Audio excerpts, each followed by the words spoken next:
Para reduzir a alavancagem, que é bastante alta, a Minerva anunciou a recompra de 300 milhões de dólares em bonds e a conclusão da sua primeira fase de aumento de capital. Gustavo Lustosa, repórter do AgFeed, traz mais detalhes. A Minerva cavou um buraco por conta da compra de algumas unidades de abate da Marfrig. Foi um valor bilionário, teve que pegar muito dinheiro emprestado e agora está tentando reduzir essa grande dívida que parece ser um dos calos no pé de Minerva e de seus investidores, Gustavo. Bom dia, Gabriel. Bom dia quem nos assiste. Acho que você deu um resumo perfeito. A Minerva se endividou para aumentar sua produção, aumentar sua capacidade de abate, comprando essas plantas da Marfrig, uma transação aí de 7 bilhões e 500 milhões de reais, anunciado em 2023, concluído em 2024. Por isso aumentou sua alavancagem, porque a dívida saltou ali para 15 bilhões, foi o patamar ali que eles encerraram 2024, a alavancagem ficou ali em 3,7 vezes o EBITDA, e por conta disso, a Minerva precisa agora arrumar a casa, diminuir essa dívida, aumentar o EBITDA para diminuir essa alavancagem. E esses primeiros passos foram dados e anunciados ontem.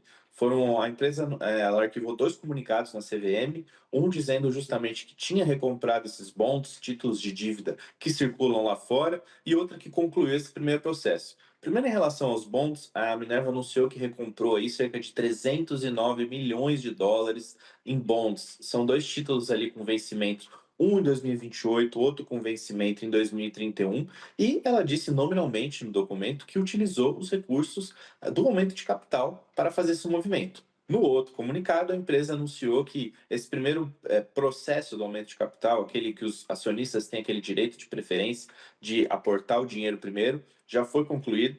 A empresa conseguiu captar 1,7 bilhão de reais e usou praticamente, aliás, usou todo esse valor para essa operação de recompra dos bonds, uma operação de recompra que foi de 1,8 bilhão de reais, ou seja, ela captou 1,7 bilhão, usou, pegou mais um pouco ali do caixa e conseguiu recomprar esses bonds para diminuir essa dívida. Por que isso é muito importante? Como eu falei, a empresa ela aumentou a sua dívida, encerrou 2024 e também o primeiro trimestre de 25 com essa dívida de 15 bilhões, essa alavancagem de 3,7 vezes. E na época que a empresa divulgou esses resultados do primeiro trimestre, eu conversei com o CFO da Minerva, o Edson Tico, e ele estava muito tranquilo em relação a esse processo de desalavancagem, ou seja, diminuir a dívida ao mesmo tempo que gera mais caixa, né, gera mais EBITDA nesse caso. Na época que eu falei com ele, ele disse que esse processo de aumento de capital seria muito importante para fazer essa desalavancagem e que na época do primeiro trimestre, se esse aumento de capital já tivesse sido colocado na conta, a alavancagem não estaria em 3,7 vezes, estaria em 3,2 vezes. Para o final do ano e pensando no ano que vem, que é quando a empresa pretende voltar ao patamar de alavancagem antes das aquisições das compras das plantas da Marfrig, ele acredita que isso vai acontecer gradualmente, essa desalavancagem, e que no primeiro trimestre do ano que vem a alavancagem vai voltar ao patamar de 2,6 vezes o EBITDA. Além dessa redução da dívida ancorada ali na recompra de bonds, a empresa está projetando gerar bastante caixa em 2025.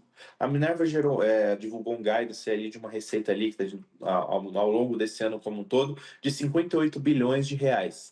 Considerando ali um histórico de margem EBITDA mais ou menos de 9%, a Minerva tem uma capacidade de gerar esse EBITDA positivo ali de mais ou menos 5 bilhões. Então, considerando essa geração de caixa que a empresa pretende alcançar em 2025, sem contar a diminuição da dívida, o Edson Tico já tinha dito que a alavancagem poderia cair para 3 vezes, de 3,7 para 3 vezes. Mas como a gente ainda tem agora nessa equação esse aumento de capital que faz essa dívida diminuir, recomprando algumas dívidas que a empresa tinha no mercado, ele acha que a empresa vai tranquilamente chegar nesse patamar de 2,6 vezes o EBITDA. E claro, a empresa não fez essa dívida à toa. Ela tem uma estratégia por trás de ter comprado essas plantas. A expectativa da Minerva é aumentar em 50% a sua capacidade de abate de bovinos no momento que todas essas plantas estiverem integradas, né, as famosas sinergias que também estão em andamento.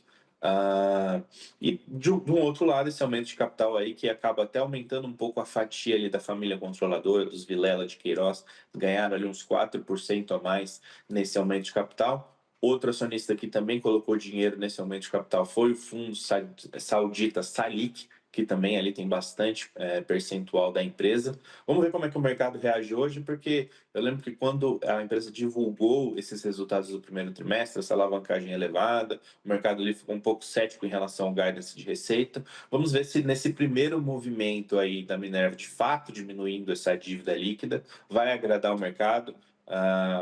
É claro que a Minerva na bolsa ela tem ali duas concorrentes com notícias muito positivas, a JBS com a dupla listagem, que já fez as ações subirem bastante, tem agora a nova Marfrig, a MBRF, que também agradou o mercado, talvez nem tantos acionistas da BRF, mas o mercado como um todo, os acionistas da Marfrig gostaram da notícia. Então, a Minerva ela não vive ali dias fáceis na bolsa, porque os concorrentes dela estão muito em alta.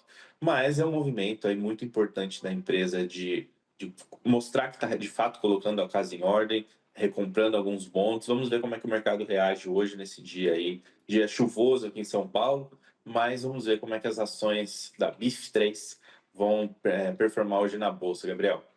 10 horas e 3 minutinhos, as coisas estão começando a acontecer aqui no mercado financeiro brasileiro, Gustavo. A gente vai ver efetivamente se o investidor vai ficar feliz, vai ficar triste, vai ficar preocupado com essa tomada de decisão de Minerva para tentar diminuir a sua alavancagem, que, lembrando, é uma das principais pedras no sapato da companhia. O setor inteiro estava bem, a gente olhava para as ações das concorrentes, das empresas que atuam basicamente nos mesmos segmentos que Minerva, todas entregando bons resultados e as ações se valorizando bastante desde o ano passado, mas aí a Minerva estava ficando um pouquinho para trás por conta deste endividamento. Vamos ver se essa notícia agrada o investidor nesta terça-feira. Sempre bem-vindo, uma ótima terça e um bom trabalho a você e toda a equipe do AgFeed.